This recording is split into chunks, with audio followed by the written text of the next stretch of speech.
இந்த பெரும்பாலும் இந்த நம்பரை நீங்கள் கவனித்து பாருங்கள். உங்கள் சுற்றத்தாரோ அல்லது உறவினரோ அல்லது சுற்றி இருக்கிற நண்பர்களோ நீங்கள் பார்த்தீங்கன்னாக்கா கூட்டு எண் 5 வர மாதிரி, கூட்டு எண் 8 வர மாதிரி திருமணம் பண்ணுறவங்கள நோட் பண்ணி வச்சுக்கோங்க.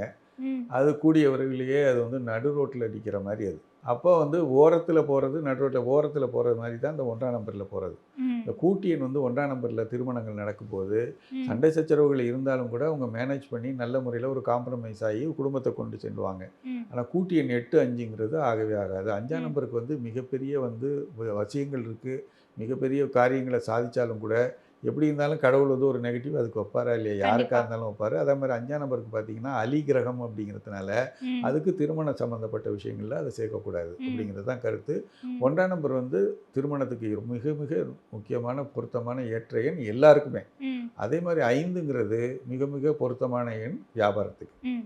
கண்டிப்பா சார். 8ஆம் நம்பர் வரும்போது கூடுமான வரைக்கும் எல்லாருமே தவிர்க்கக்கூடியது நல்லது. கண்டிப்பா. அதுவா நடந்து தான் நல்லது. அது ம். அதுவா வந்து ஒரு விஷயங்கள் நல்லது செஞ்சிரும். ம். ஆனா நம்மளே தேடி போகும்போது அது வந்து கொஞ்சம் சரியில்லாம தான் ம். இருக்கும்.